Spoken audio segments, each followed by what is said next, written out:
Hello, everybody. Today is Friday, June 28th, 2024, and my little buddy Wes there was quite vocal today, like, where have you been? Because it's later than normal for me to come give him a snack. But what it does tell me is that he has been really, really enjoying the snacks that I've been bringing him.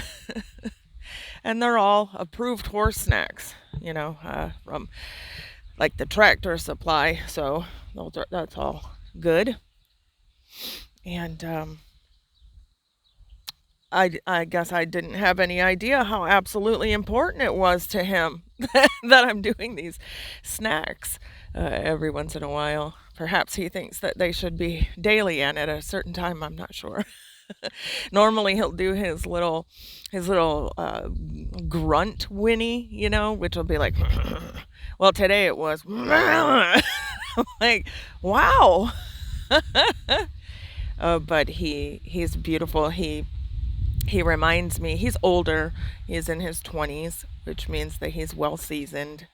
He's a senior, but he's so full of youth. So full of youth still. Excitement. I mean, I've watched him kick up his heels and throw his neck around like he's, this young stallion still or something. He's well, probably one of my closest animal buddies that I have. He comes running like a dog. He's, Native Americans would call the horses big dogs because they didn't really have a word for an animal that would be completely loyal and take a man into battle. And it's just, that's who they are. They're these big dogs, and they're so beautiful. Today, I don't know how long this message will be, but today has been an interesting day. Yesterday was a rough one as I went to sleep last night, and this morning was even rougher because the Lord wanted to talk to me yesterday about friendship and what friendship is, because I think just as humans, we're not sure. We think that being personal with one another is what friendship is. And we think that saying kind things to one another is what friendship is, or that praying for one another is what friendship is. And it's there are components of friendship that have to do with that, but friendship is far beyond that. When the Lord calls you friend, you have far moved beyond being a part of his body, the body of Christ. You have far moved beyond that. His bride will be those who resume his image and likeness and couple with him. His 144,000 and the two witnesses go far beyond that even. His two witnesses and his 144,000 will become friends and bondservants, as well as sons who are fully mature and part of the bride, meaning that they've coupled with him in every way, shape, and form, allowed themselves to be reformed, have trusted him, and held faith in him. They go far beyond that. But to begin with, I'd like to bring up some of those. I'm hoping that my Bible app out here on my other phone will work, because it says it works without internet. So I want to type in for you, just to begin with, the word faith. And this is in the King James translation, so it'll be how many times it's brought up here or there. In Habakkuk 2:4, the scripture is, behold, his soul, which is lifted up, is not upright in him, but the just shall live by faith. And that reference in the Strong's is H530 for faith. And the word is emunah, and it means firmness, security, and moral fidelity. Stable, steady, which would be like steadfast. So again, that's the word for faith. When we read the just shall live by faith, we're reading that the just, or the justified means standing upright. So if we go back into that verse, this is talking about someone else whose soul is lifted up, which means prideful or exalted, okay, bare minimum. There's a soul that's exalted, but is not upright in him. So you have this exalted soul that's upside down. That's what the prideful man is. That's what the carnal nature is. And so if the Lord's going to go in and do anything about justifying or writing, like when you justify a document, you set it in its proper parameters. And you have balance in there, and things are as they should be. So if a man has himself exalted in his soul, but he's upside down because he's not upright, then the Lord is going to bring in tribulation. He's going to have to shake things up. Like, that's why he turns tables in hearts. That's why he turns tables in temples. And the just, or the justified, those who have been justified like a document, the margins and everything are in alignment and balance and proper. Those who have been justified or set straight up again, upright, shall live by faith. And when you click on that faith, those people are going to live by firmness, which would be being resolute, security in that. So there's a trust in there. They have their security that they will do well by staying resolute or firm. And that is in moral fidelity, and fidelity is your faithfulness as a partner one to another. And that's going to result in a stability and a steadfastness between one and the other. So if we're talking about faith in God, we're talking about a resoluteness, a steadfast and stable resoluteness or firmness in the fidelity, or the being there for one another, the being faithful for one another, which brings security. And that's just one of the definitions of faith. Let's see, what else was there? There was another one here somewhere. Let's go with Matthew in the New Testament. Matthew 6:30, and these are the red words, so they're the words of our Messiah himself. Wherefore, if God so clothes the grass of the field, which today is and tomorrow is cast into the oven, which means it fades away. But he clothes that grass. He provides for that grass and takes care of it. Shall he not much more clothe you, O ye of little faith? And that would be G 3640 in Strong's. And when you click on that, it says in here, lacking confidence. So we had said in Habakkuk, let's go back there. So this one in Matthew was lacking confidence, and Habakkuk had said, well, those who are not upside down will have a firmness, meaning a resolute firmness, a strong firmness in their security because of the fidelity between that man and God, and walking upright on the paths of righteousness with the Lord, stable and steadfast. On a side note, the Lord has been working with me. I have been working with the Lord back and forth, both of us, over the last probably 25 days, somewhere around there, less than a month, but somewhere around a month. And if you take into account my fasting before that, then it would be over a month. But we've been in this, what we call a walkabout. You know, in Australia, there's a walkabout that the Aborigines will go through to essentially learn who they are in the world, or who they are in their own world, even in their soul, like where they come from, where they're headed, and what that picture looks like. And that's one thing that the Lord has been speaking, to me about, that we have these spaces and places inside of you that need this walkabout with me. And so in that process, many times in the past, we've had to say, me and my friends have had to say in the process that we're going to go do a lockdown with Abba. I'll be back in 30 days. Like, I've had friends who have had to do this for their marriages and whatnot, and they did not speak to me at all for 30 days. And I knew that they weren't going to speak for that amount of time at all. Not one word, not one text, not one jot, not one tittle, nothing. And everything's okay with that. With me, everything was okay with that. I was super excited when they came back. I'm like, yay, I've missed you. Like, it's so good to hear your voice again, and be able to be in communion, because, you miss your friends when you're in those situations. But when Abba says, if you love husband or wife or friend or anyone more than me, you're not worthy of me. Ooh. You know, that's true. We have to listen to what Abba says and what he leads. And there's always good reason for it, because even when we have to step away with him like that, it's to recover something. Always. Every time we go into fasting, every time we go into a lockdown, we're going into recovering something with Abba. And every time his body recovers something of themselves, of their relationship with God, of being set upright instead of upside down, coming out of pride, coming out of self-focus, self-preservation, ignorance, whatever it is, that's always better for everyone, God, the person, and the rest of the body of Christ, which would include their friends. And so I see it as extremely beautiful and necessary when someone says, I have to go into a lockdown with Father. It's never not beneficial. Never. And I have learned with him that you stay as long as it takes.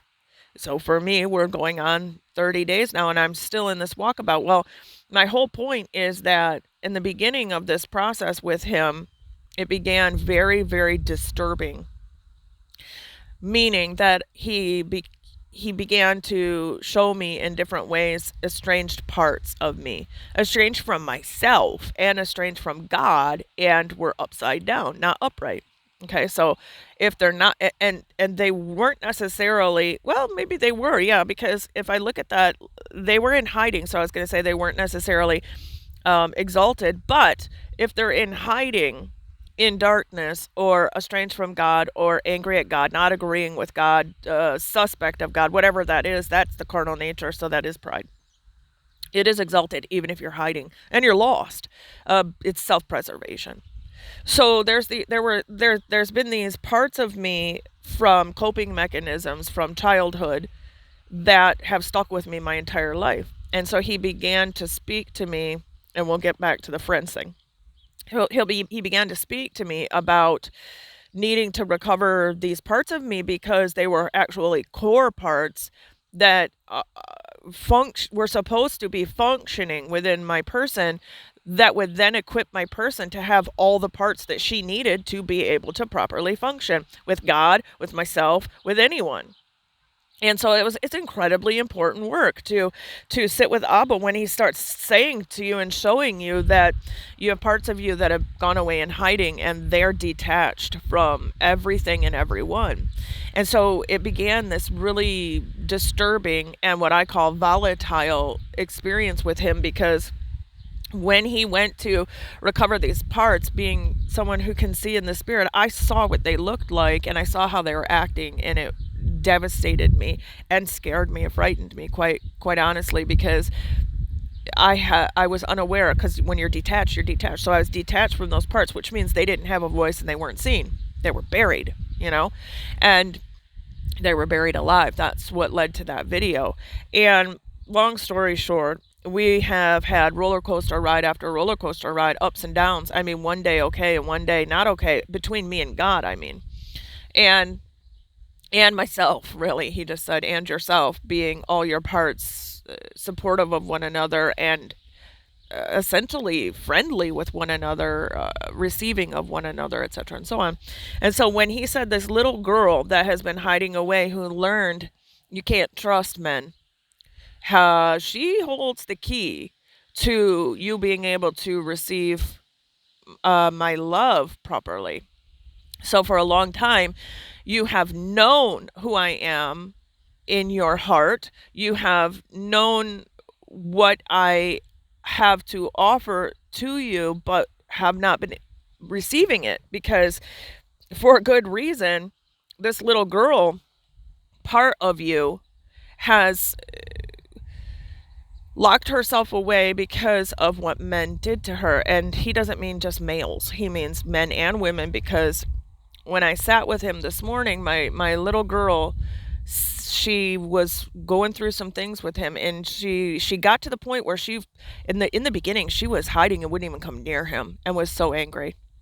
And since then, what's been taking place, more or less, is that she came out of hiding with him, and in that process of coming out of hiding from him, she would then like come within 50 feet of him. I mean, that's how far she didn't want to. And she'd peek around a wall. She didn't, very leery of him. even knowing what scripture says about him, even knowing the logic of all my other parts that have been working with him all these years. And it took 25 days or so, whatever it has been now, for this morning to happen.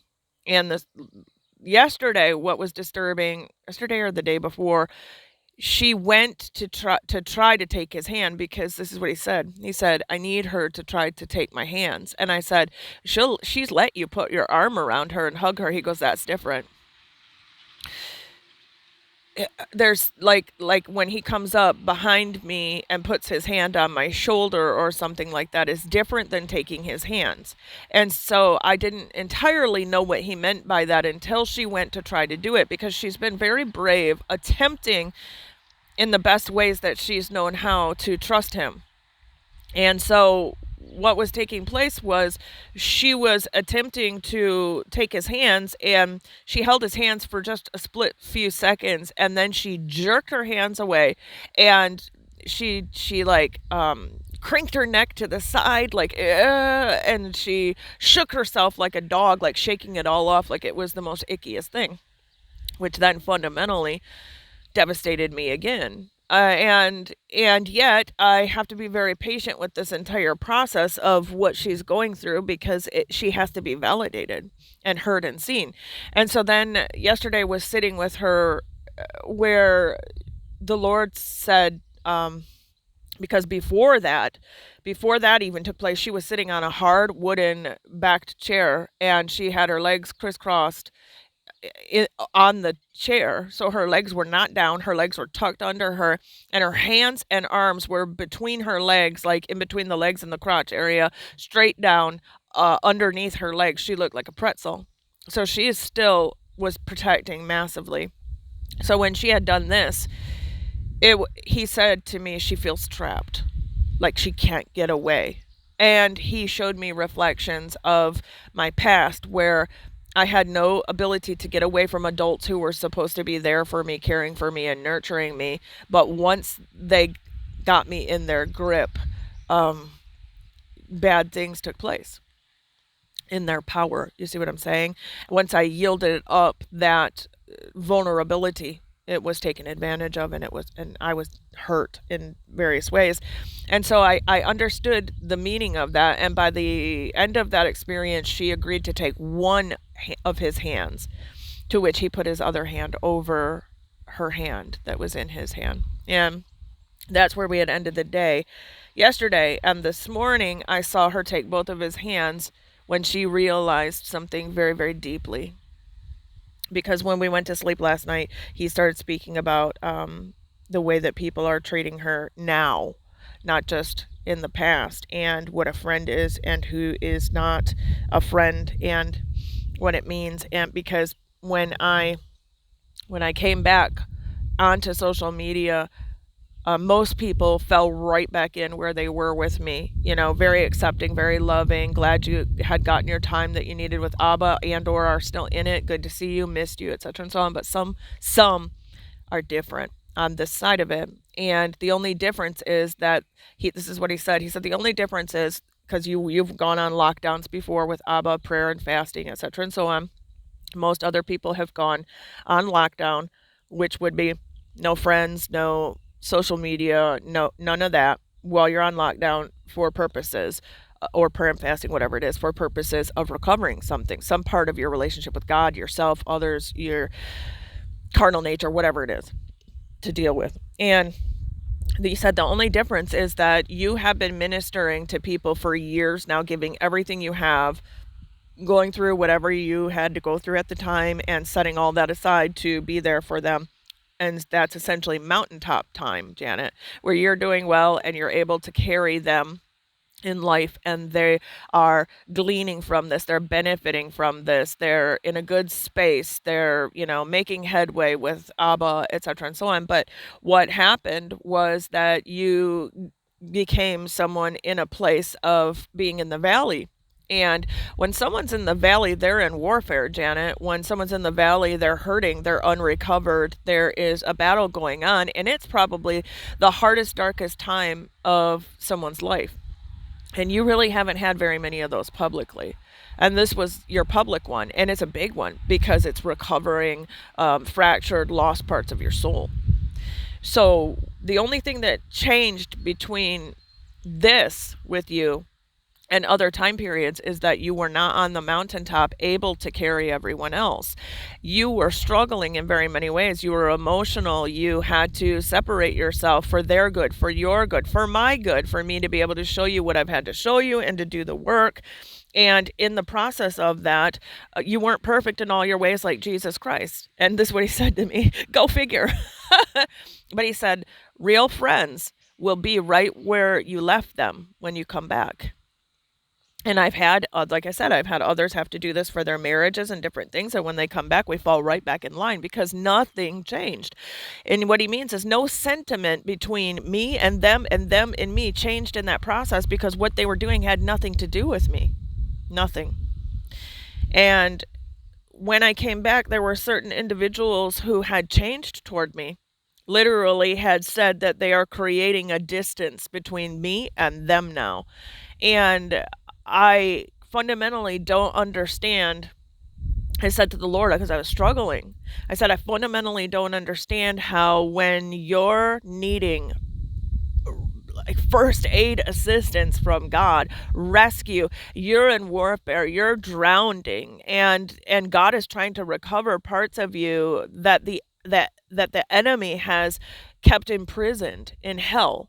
How someone can get upset over anything during that period unless they're only looking at themselves. And my friend Wayne had said something about, I've been realizing how much all of the body of Christ, even myself, still finds these ways in which we're enamored with our own selves, meaning self-protection, self-preservation, self-justification, defense, exaltation, see me, hear me, whatever it is. And I couldn't agree more. It's what I've been noticing with the Lord. And so he began to talk to me about people who are tallying up offenses against me, things, slights, ways in which I've affected their lives in my darkest hour in a negative sense. And I said to him, I don't understand because friends don't do that. Friends are there because he told me a long time ago, every relationship is a partnership in some way, shape, or form. Mother to daughter, father to son, co-workers, fellowship, people at church, in positions at church even, and friends and everybody. It's all a partnership. And he said, a partnership is through thick and thin, through good and bad, through sickness and health, all of that, through mountaintop, through valley. And they definitely don't judge and tally up offenses when someone is in their darkest, biggest battles. I mean, take a moment in your life and think about one of the hardest times you've ever had internally. You were not stable. Everything seemed topsy-turvy, upside down, like there was a massive storm going on inside of you, and people are like keeping reference and judging your behavior during that time as to whether or not they can be around you and you're acceptable, and tallying offenses. And if they were legit offenses where we went and personally slandered someone, I can get that. I can get that we would need to deal with that massive carnal, outbreak, if you will. But when I went away, I said to everyone exactly what was going on and that it was temporary and that I needed to do this and that he was recovering parts of me, and I'm going to be shutting down my social media to a great degree, not being in contact with people very much at all, very limited on that, etc., and so on. And during that time, I reached out to no one. There were people who reached out to me, and I'm not rude and I will answer. And when Abba says this person's reaching out to you and they're not in a good place, I need you to counsel in the midst of what you're going through. I did that, but I was not reaching out to anyone. And there were these infractions that were being held against me as if I was speaking to some and not others. And I'm like, I did not reach out to anybody. I wasn't going to be able to get my help from anybody, but there were people who reached out to me and people who Abba sent to minister to me. That's different. So I bring that all up because he said, I am cleansing my house and I'm also cleansing your inner circles. Your Peter, James, and Johns are being established in your lives. And you're in tribulation, you're in great tribulation. Now, we often think that great tribulation means earthquakes and things that are going to come into the earth and famine and drought and all that. To me, that's circumstantial evidence in a world that's gone, upside down, not upright, in righteousness with God, etc., and so on. When he speaks spiritual matters and he says we're in great tribulation and there's a great falling away and there's darkness in the land and gross darkness in the hearts of men, this is it. He's going in to rescue people from gross darkness and estrangement. And I cannot tell you right now how many people, because there's been several who have said the things that you're bringing forth are coming straight from the Father, because he's been speaking to me about these things, how people are interpreting the scripture wrong, and how this, and other people saying how this is opening up things and triggering things inside of them. That's when you know the Holy Spirit's at work. This is the great work of saving a soul, which is his greatest mission. In all of time, during anyone's time period, that's his greatest mission. And there will always be wars and rumors of wars and things like that. And if we're going to focus on the carnal things that means the things that are happening outside your body, like the material world things, like the politics, the nation stuff, the famine stuff, the waters, if that's all exterior, we're going to miss the spiritual implications of what Great Tribulation is. Great Tribulation is a massive rescue of his people. And what he said to me was that, because he's got to shake things up. If things are upside down, just like a snow globe, you've got to turn it upside down and put it back right, and then you see the full picture. You see the snowfall in a snow globe. That's a cleansing. And he's doing that right now because everything has to be shaken up. The temples have to be overturned. The money changers in the temple, right? What's a money changer? It's mammon. It's the self gains. It's the self protection. It's the self. And so if we're going to talk about tribulation and great tribulation, he said to me, you're in great tribulation. You take that how you want. I take that as I looked at him and I said, that means that if I'm in great tribulation right now, the world will be soon behind us, because everything that happens to the house of God in the spirit realm to the people of God is a precursor to what will bleed into the world. So if he's putting us in great tribulation, a great shaking, a great sifting on the threshing floor, etc., and so on, to get his household in order, then the world will go through a great threshing and a great tribulation to get its house in order as well, which means people coming out of Babylon ways and into godly ways, being justified and upright with security, with a firmness of fidelity in their relationship, steadfast and secure in the Lord. That's the definition of faith. And the faithlessness that the Lord was quoting in Matthew was this lack of security.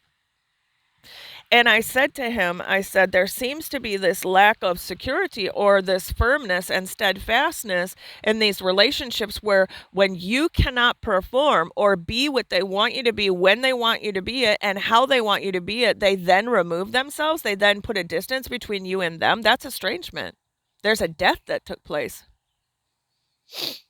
He said that's not a friend, at least not at this time, not in the condition where what's happening is your unhealed parts are being dealt with and they have unhealed parts, because that's the only reason that they would focus on what they're focusing on instead of being there for you in your darkest hour. Is two unhealed things doesn't come together and make a whole healed thing. So like my brother Wayne had said, I think that there's a lot more pride, self-preservation, self-protection, and self-focus where we're enamored with ourselves still inside our hearts and our minds, and we're blind to it spiritually. And I said, yes. And I said that, essentially the Lord's telling me that that's what this great tribulation process is for, this great shakeup. Beside the fact that he said, if you guys have dead parts, meaning estranged from yourselves and from God, and you're not functioning right, you can't figure out why you're numb and your emotions aren't working right, or you don't operate like with joy and peace in the Lord, like some others have. You have parts of you that are disconnected from you and from God, and those parts likely hold the ability to receive joy and peace and safety and love from the Lord. Because that's exactly what he told me. Your little girl holds the key. Actually, what he said was, your little girl holds the power to receiving or not receiving my love. She's a fundamental core part of you who's shut down because man could not be trusted. And so, as I'm going over that with the Lord and sitting with him on this, I started saying to him about this part of me, this little girl part of me. I said, you talk about faith, and that's this security and firmness and steadfastness in a fidelity between you and me. And I go, I don't think she understands. I literally don't think that she's ever walked in that, been introduced to that, or has the capability of having experienced that. Like, what is that? And so he said, I want you to look up trust. And so I looked up trust. Let's see here.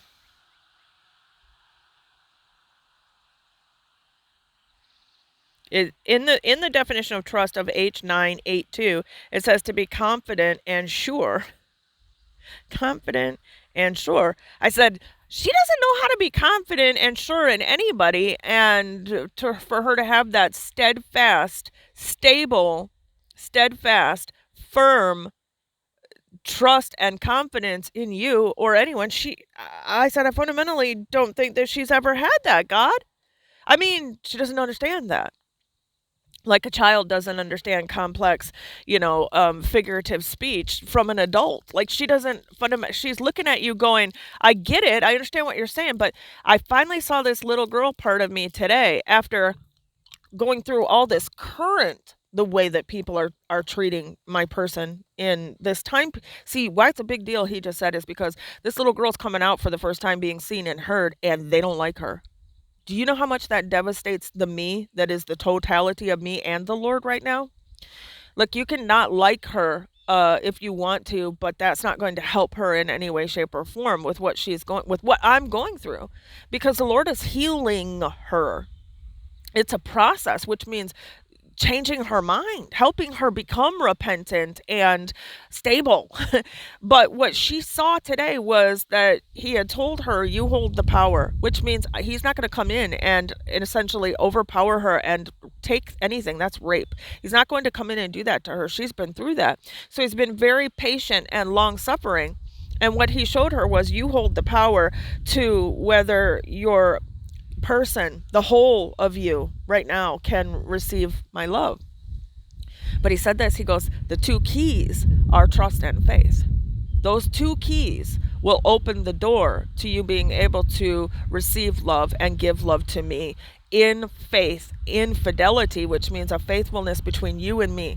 And that will garner this relationship in a security where you feel safe with me. Okay, so she looked at him and went, have I been, like, because she was realizing, like, there's other parts of me that have trusted God in immense ways, but she realized, I've never had faith in you and I've never trusted you.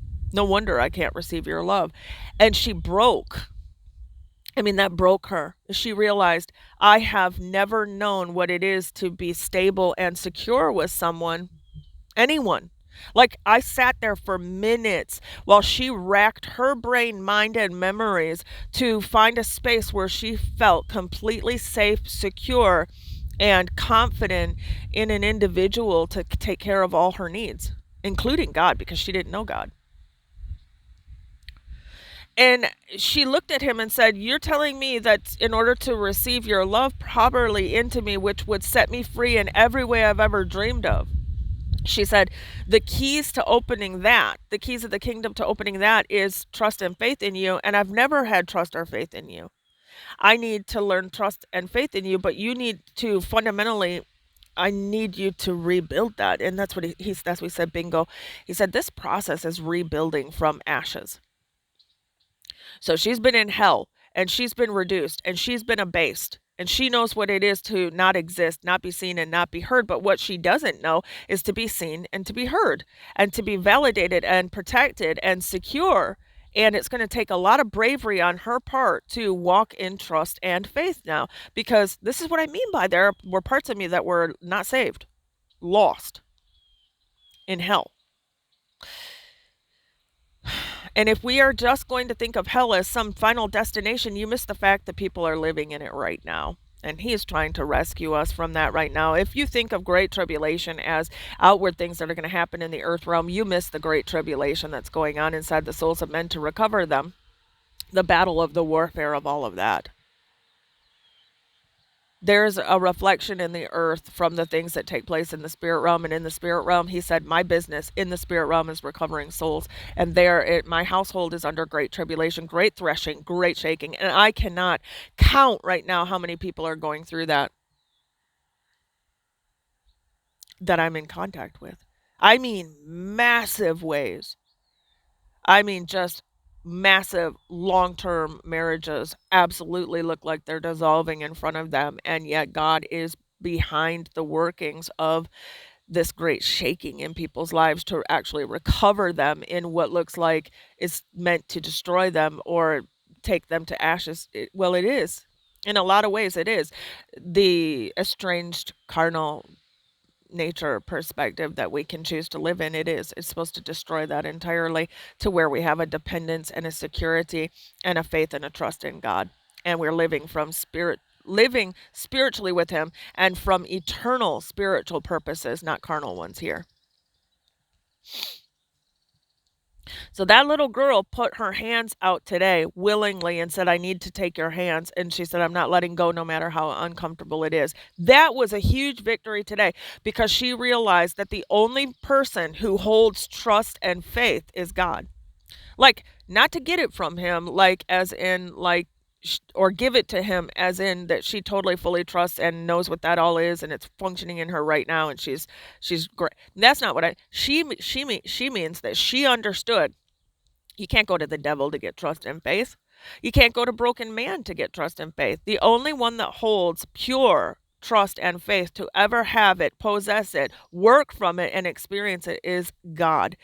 And so she made the choice, an act of her own will and her desire to fully be embraced by his attributes of trust and faithfulness, to take his hand today, two hands, and not feel trapped. Actually, she is getting acquainted with surrender, to be vulnerable again, because he said she and I will become dear friends, deeply fond of one another friends. Like, he's already seen that. And so because she's always wanted to bond in that way with humans, and it's her fundamental cry to him, is that had never took place. The needs were never met, and the attributes of God were not put in play in her life. And now she has the ability where he's saying, but we can do that now. We can put my attributes into play in your life. And she was fundamentally terrified of him and angry, and for good reason. So it was a huge victory this morning. And he said, I want to talk to you about friendship, because when he said to her, because the scripture says that a friend must show himself friendly, right? A man who has friends must show himself friendly. And so that's what he's attempting to do with her, is become friends with her, because that's what she desperately needs, is someone who is kind and receiving and gracious toward her, in a secure place with him. And so she asked him today to deposit faith and trust in her to a measure that she can function in, to be able to open up to him and receive him more purely, his love, like how he really, really sees and feels about her. And as that process began to take place and she was holding his hands, he got this big grin on his face. And the other part of me is looking at all of this from like an objective perspective, like it's happening to someone else. And I knew that there was a disconnect there. And I was super excited because now she's smiling. It's all uncomfortable. It's all awkward for her. But she is working in some way, shape, or form. And he's still showing me that she's still holding his hands. So she's not feeling trapped anymore. She's beginning to feel more like secure. See, because the opposite of When you're being embraced and you feel trapped, you're feeling like you're being squeezed by something dangerous. When you're being embraced or held by something that is benign and good and gracious and loving, then you feel security. So she had to risk going through that with him in order to feel all that. So she's smiling, he's smiling, and he looks at me that's watching all of this process take place, the analytical me, the observant me, the detached from emotions me, the one that's had to hold it all together all these years me. And he said, I need you to come over here and do this too. And I saw myself step right into this little girl, and we grew up in size, in stature right then. And so I saw the two of us integrate in this process while holding the Lord's hand, and I saw how uncomfortable that was. And I was speaking to him about what it is to be feeling all these emotions and, and wanting everything that she saw to be so, to be able to walk in faith and trust to God and be able to receive his love properly and all of his provision. Because he keeps saying, I have all the provision you need for anything. And what I cried out to him today was that I want and need the physical restoration, but I looked at it just like the tribulation in the world. Like, that's outward. I get it. I need it. Don't get me wrong. I need protection in that, and the Lord will protect us in outward worldly tribulation procedures too. But I said, this is what I need more than anything. And you knew that all along. I needed to be able to embrace you in faith and in trust and be able to receive your love and security from you, to have that secure foundation. I needed that more. I need that more. And just cried and cried. And I need friendship with God. I need friendship with God. I need to know that God is friendly toward me no matter what. And you know what he's shown me? I don't judge what you're doing, Janet. I don't judge how you're expressing yourself to me. Like, I don't judge it as acceptable or unacceptable. It can hurt. It can be painful as we swim through these things for all different kinds of reasons. But what I'm looking at is, are you coming to me? Are you getting closer? Which then led to me looking up differences between being personal with God or intimate with God, the definitions. Personal means you're divulging personal information about yourself, but it doesn't necessarily mean the two of you are going back and forth in intimacy, where he's able to share with you and you're able to share with him. That's intimacy. I was divulging a lot of information about myself, and he was divulging information about himself, but I was unable to receive it. So there was a block in intimacy between the Lord and I. And now this little girl took his hand today, and my other part took his hands today and said, we're not letting go no matter what. And if we do, it will be for like a split second and we're coming back. But I haven't even seen them do that, because what they need is a friendly environment. And so when he says to me that we're going in right now, and he said I'm establishing the Peter, James, and Johns in my people's lives. I had read something earlier and it fits really profoundly, and it was that there was 5,000 with the Lord when they got fed, and the next morning only 500 followed him. And even from the 12 disciples, only 3 of them went deeper in the garden. And it said the closer you get to the cross, the smaller your inner circle will be. And very true, because even the Lord saw that as the closer he got to the cross, and he doesn't mean that just physically, but that took place as a reflection of those who looked at the death process that had to be gone through, and were like, yeah, that's not for me. I mean, look at the rich prince who wouldn't sell everything to follow the Lord, etc., and so on. And a lot of people will not give up religion for relationship. They just won't do that, and they won't give up the worldly security for the spiritual security in Christ as you die to everything that is not God, the whole carnal nature. And I'm in a process of that. I mean, if he's going in to rescue me from estrangement, that means opposite of him, and away where there's distance between, where we're not like same as, with great tribulatory shaking process. He said, just like a washing machine agitates the clothes to get the dirt to come to the surface and out. That's what I was doing. I'm flipping tables inside the heart to reveal things. I'm pulling up rugs and all operations. I'm putting a light in there to shine it into the dark caves where all my people are hiding in the recesses. So he said, we've been in a great tribulation process right now.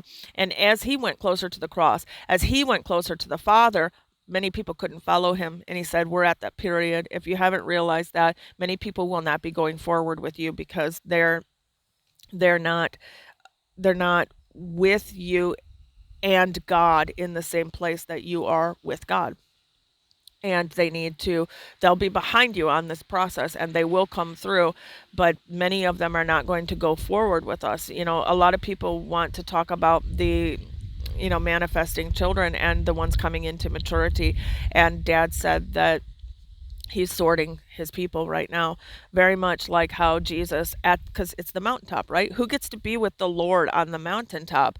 The closest inner circle, people who are his friends, deep friends, who are willing to go all the way to the cross with him, all the way to the death process, through thick and thin, in the valley, in the mountaintop. Those are the ones who will be with him when he transfigures.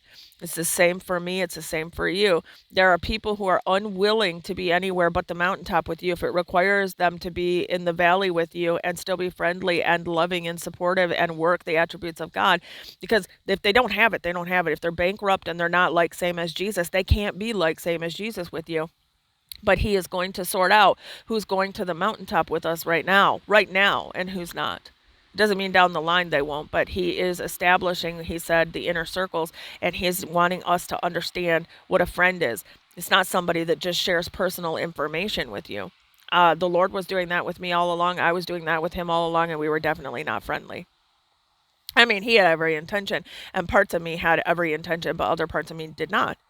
And so just because you're personal with someone doesn't mean you're friends. Just because they say they pray about you doesn't mean they're friends. Friends are those who will go to the cross with you and help you carry it. They won't distance themselves from you, tally up judgments and infractions of you while you're in your valley carrying your cross to death.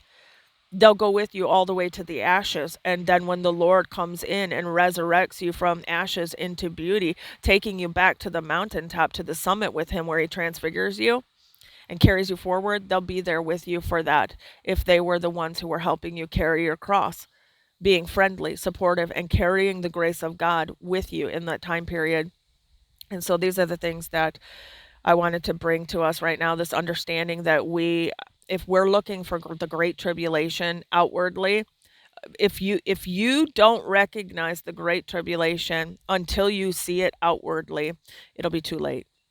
You will then go through the threshing floor during all that process in your soul man, in your spiritual walk with God, and it'll be that much more difficult. I'm going through the great tribulation process right now while it's peaceful out here. He's taking his house through a cleansing and a purging, and he's going in with his light and with his sword of truth, and he is shining it in the dark crevices, and he's calling his people out. Come out of Babylon. That's taking place now. Okay. If these things are taking place, meaning come out of your hiding, come out of hell, come out of the agreements with Satan, learn to trust me. Let's go through this process. Because if he did this, I didn't do this. And it was like, we're doing it now.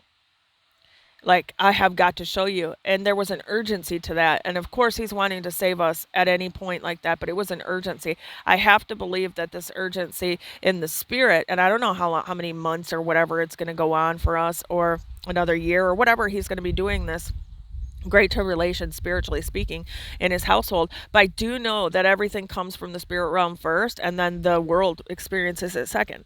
It bleeds in. So if we're going through this and a cleansing in the house, and he's separating sheep from other sheep, and he's separating the recovered from the unrecovered, or the healed from the unhealed, or the mature from the immature, however you want to look at it, from those who are willing to go to the cross and not only do that, but carry it for someone else. You know what that means? It means you're going to take some cuts and some bruises on the way while you're carrying a big, heavy cross, dragging it with your friend in the valley while there's combatants striking your friend. I mean, we've all seen the movies where people were throwing rocks at Jesus while he was carrying his cross, and that man comes and helps him, right? Those people, he said, I will exalt into your inner circles, because those are my Peter, James, and Johns for me. And if you're walking my walk and you're going to go all the way to the cross like I did, then I'm going to provide for you exactly what I provided for my son, as your sons being born and following after him. So if he is shaking our house in great tribulation, and he's going in with his sword and the light, and he is shining it on all darkness, and he is in a rescue mode to pull us out of Babylon, come out of these agreements, come out of these ways, and be saved, and come and reunite with me, and I'll help you with every bit of the process, and I will be patient and long suffering, and I'll be able to handle anything in the middle of your valley of the shadow of death that you have to go through, where every carnal part of you is going to burn to ashes, so that I can rebuild upon the ashes and bring you beauty.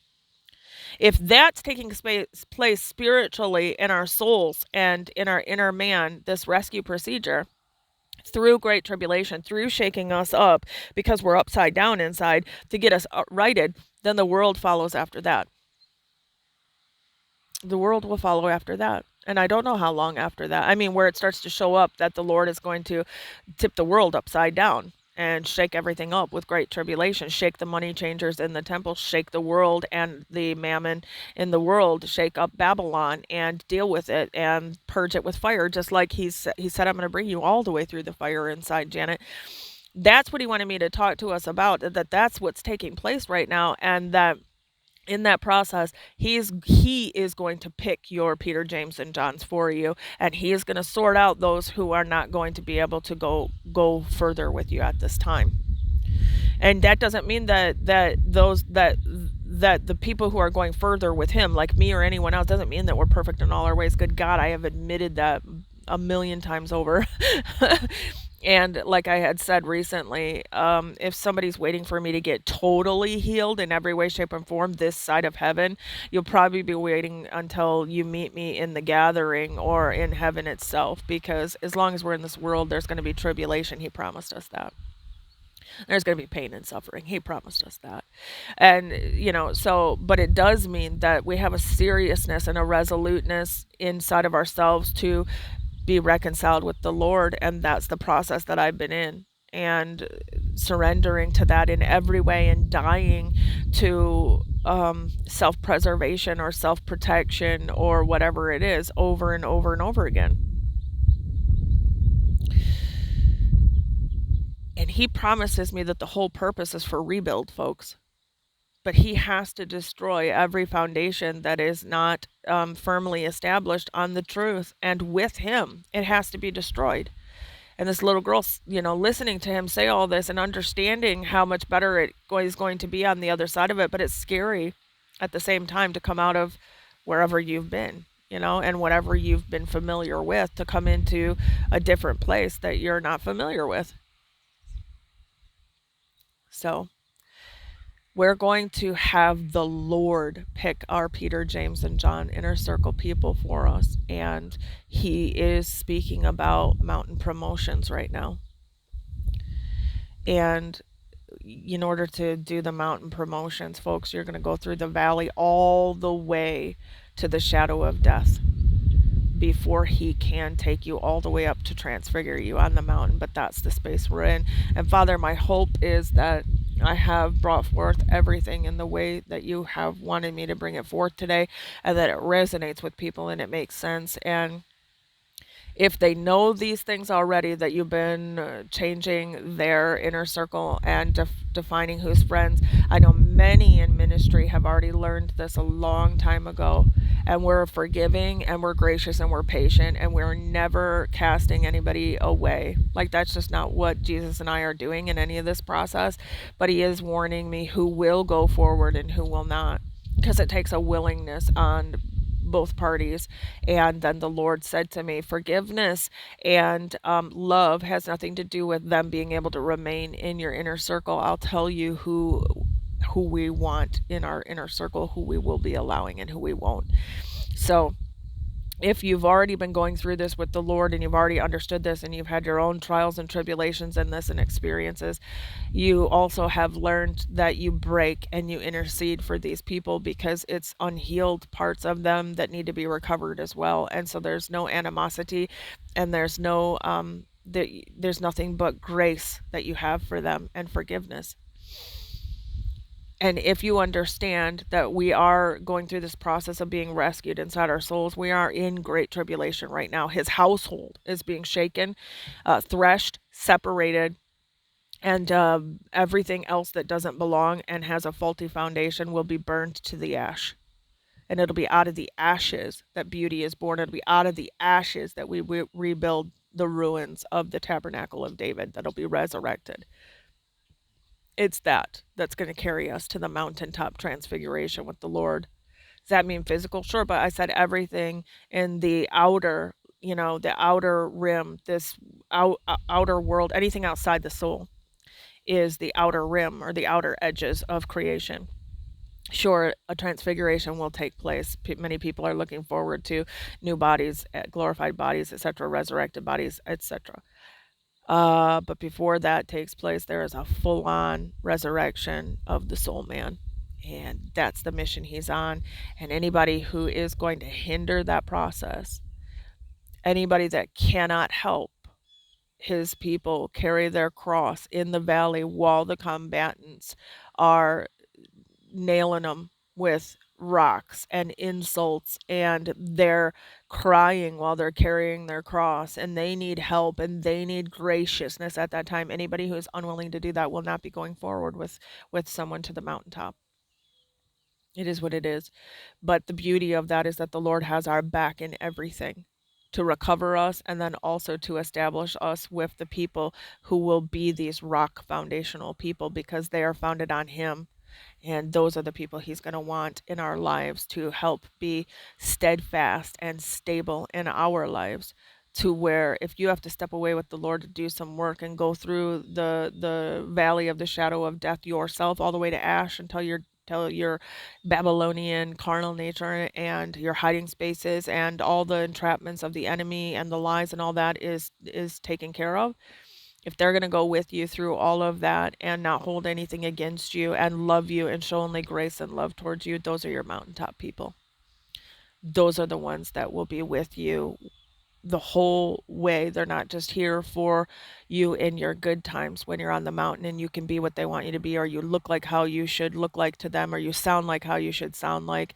Um, they're going to be the ones that are actually like, listen, forget this. I see where you're at, and you ain't going this alone. Not only do I see where you're at and what you're going through, and my heart aches and breaks for you, I'm helping you through it. And I don't care if I take some hits and some blasts and some blows and some cuts along the way.